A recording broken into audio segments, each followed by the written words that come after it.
印度有一家女性收容所，每分每秒都充斥着凄厉的惨叫，受害者们一个接一个死去，尸体被拖去乱葬岗，沉睡在残酷的火光之中。不知者有罪，堪称印度版熔炉。这种现实主义题材电影看到最后只有2个字：震撼。据说只有鼓起所有的勇气才能强撑着看完，因为它太真实，太残忍。话不多说，我们走剧情。女记者萨利收到小道消息，有人针对整个州的收容所进行了调查，其中穆纳瓦收容所经常会传出打骂以及惨叫的声音。报告提交给司法部门超过2个月，但没有人肯采取行动，甚至拒绝立案。萨利第一次到穆纳瓦收容所，想要拍照取证，就被气势汹汹赶来的保镖轰走。这是他接手的第一个大新闻。本来他只是个名不见经传的小记者，每天报道的都是水果上市、失业率上升、宠物结婚类的小新闻。节目没人看，没有收入来源，他和助理只能窝在破旧的工作室，耳机只有一边可以收音，也拿不出钱置换。结婚6年，在第2年的时候，她信誓旦旦向丈夫保证，一定会将工作室发扬光大。整整4年过去，她的事业就像一滩死水，泛不起半点涟漪。大伯哥一家嘲讽萨利，明明是一个女人，还非要搞事业，不如老老实实在家生孩子。早就习惯了这些言论，萨利没有放在心上。他和助理一起找到穆纳瓦的福利机构，工作人员却以没收到上级报告为由，拒绝提供任何信息，坚称萨利带来的文件只是一面之词，不具备任何法律效应。她前脚刚走，丈夫就接到了恐吓电话，来电者是臭名昭著的混混班西，普通人是绝对无法和他抗衡的。丈夫要求萨利停止对收容所的调查，还收走了他的汽车钥匙，从明天开始禁止他开车。班西经营着3家知名报社，大多数官方广告都刊登在他的报纸上。穆纳瓦收容所就是在班西的名下，同时他还跟好几个福利组织有联系。据传班西背后有大人物撑腰，就连首席部长也会亲自出席他的生日派对。如果说班西和政府扯上关联，那么他的所作所为肯定得到了支持。提供小道消息的古塔曾和几个志愿者潜进收容所，那里的受害者满身伤痕，却什么都不肯说。当地有好几家收容所，他们一般都是通过警察或者媒体去救助那些需要帮助、无依无靠的女性，给他们提供食物、教育、医疗等等福利，定期向上级部门提交健康报告。偶尔也会收留从其他收容所转来的人，但唯独没有接收过穆纳瓦收容所的女性。穆纳瓦收容所隶属于社会福利部，调查的事已经上报2个月，至今仍没有人行动。就算萨利找上门也改变不了什么。他想了想，决定亲自见一见班西。萨利联合助理发布了一条关于穆纳瓦收容所被曝光，上级却选择包庇的新闻。果不其然，班西立马联系了他。班西无时无刻不在做祷告，他的女儿和受害者们同龄，对于自己的所作所为，他并不觉得有错，反而指责萨利恶意诽谤。萨利的新闻观看量基本都是2位数，暂时无法造成任何影响。但班西不同，他的新闻更有影响力，随便写2个字，萨利就会变得一文不值。更何况他的底细已经被调查得一清二楚，再有下次，可就不会这么轻易放过了。回家途中，一辆黑车在萨利身后尾随，他拐了好几个弯都无法甩开，直到萨利停下，黑车从身后直冲而过。这是巧合，还是来自班西的警告？家里没有热饭，丈夫对萨利大发雷霆。得知她仍在执着于收容所的新闻，更是抛出一句丧良心的话：受罪的又不是她的孩子。问题就出在这里，就是因为太多人有着和丈夫同样心态，在受害者遭受不公平对待时拒绝发声，班西那种人才能够胡作非为。可如果有一天受害者成了他们或者他们的家人呢？他们又是否期待能有好心人站出来发声？萨利和助理走访了多家收容所，大部分听到穆纳瓦的名号都拒绝接待，只有2家收容所愿意提供线索。有一家曾接收过穆纳瓦的女性，但来的时候她就已经疯了，被送去了精神病院。另一家提供的消息让萨利重燃希望，他们的厨师之前在穆纳瓦工作过一段时间。女孩叫苏达，听到穆纳瓦收容所的名字，脑海里闪过一些不愿提及的画面，呼吸急促，眼神闪躲。萨利问了好久，苏达一直闭口不谈。2人正准备放弃，他却突然试探着问能不能对他的身份保密。得到肯定的回答后，苏达不安地回想着2016年12月，父亲给他在穆纳瓦收容所找了一份厨师的工作。负责人事管理的男人叫苏努，给苏达登记后，让他去见了收容所的宿管。宿管看上去很普通，挂着和蔼的笑容，看苏达的眼神充满了审视，还说了一句意味深长的话：好好做你的工作，别人做什么都跟你无关。收容所只有一个宿舍，关了40到45位女性，地上铺满床垫，连一扇窗户都没有。她们挤在一起，浑身都是跳蚤，眼神早已暗淡，隐隐闪着泪光。趁着苏达做饭时，一个女孩溜出来，警告她赶紧逃跑。宿管揪住女孩的头发，将她扔出厨房，又装回一脸和善的模样，说这里的女孩都是疯子，不用管她们。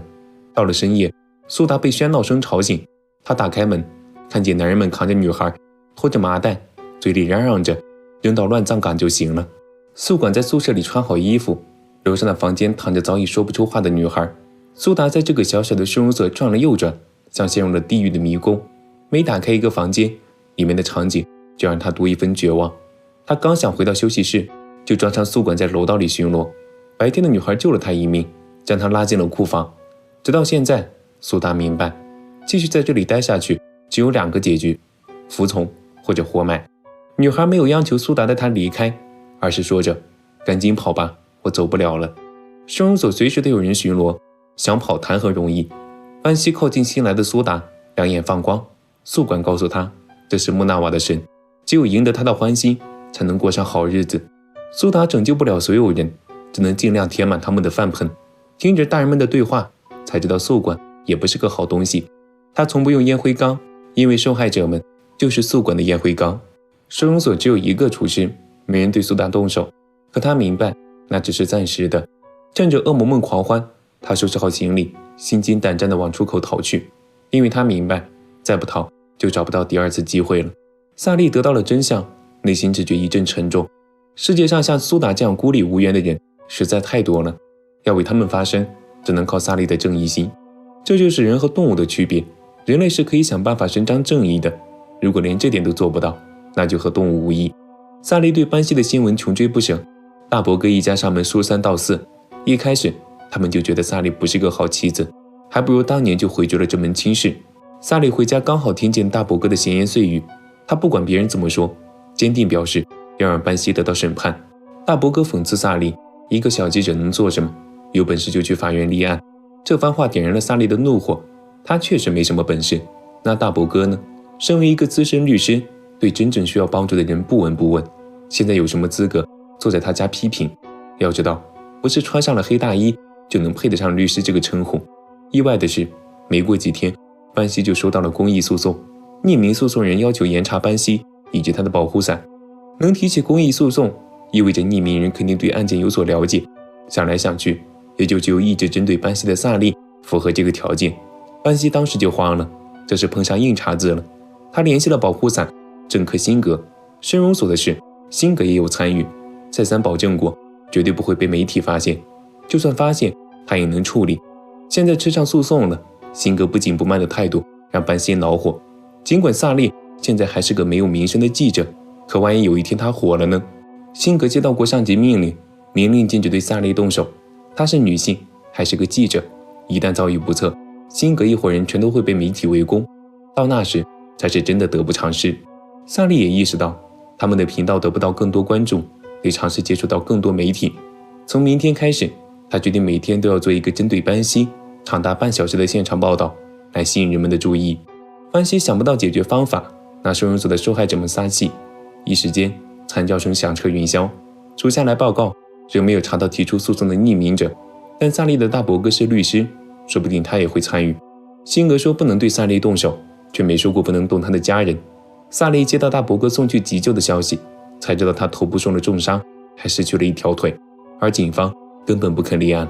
他们坚称班西可是难得的大好人，不能因为萨利的一面之词就受理，嬉笑着将案件轻描淡写带过。萨利本以为之前的一番怒骂激起了大伯哥的正义心，所以他才会提交公益诉讼，可没想到大伯哥对这件事一无所知。如果说诉讼不是他提交的，那么只剩下一个人有可能给萨利提供小道消息的古塔。大伯哥一家对萨利充满怨言，班西权势滔天，警方不想管，伸张正义的路看不到头。看见停在医院楼下的车，想起他好像一直在自己的周围监视。此刻的萨利孤立无援，关键时刻丈夫站了出来。这些日子以来，他看到妻子的努力，也钦佩他敢于奉献的勇气。不管别人怎么说，至少他愿意重新站回妻子身边。两人在医院门前拍了现场新闻，揭发班西的暴行，向他宣战。只要案件1天没有审理，涉案人不被绳之以法，报道就会持续更新。很快，新的机会来了。旁遮普有一位新上任的联邦警察贾斯，她是有史以来首位女性高级警司，对待案件认真负责。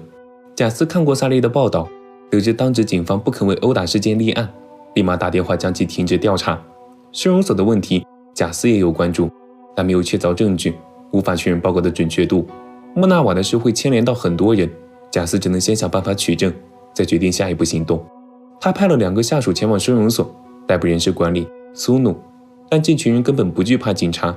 班西在当地威望极高，警察看到他都要礼貌相待，更别提想要绕过他进去收容所搜查。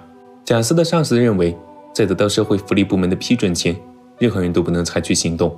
至于他们会不会批准，以及什么时候批准，那就另说了。贾斯查了记录，曾经有人上交过好几次关于收容所的报告，每次都被压了下去。可以想象班西的人脉之广，贾斯有上司的约束，无法擅自行动。想要找到真相，只能靠一个人，萨利。班西的保护伞是政客辛格，辛格的妻子是福利部门的部长，这样的关系形成完美的闭环，只有找到弱点才能切断。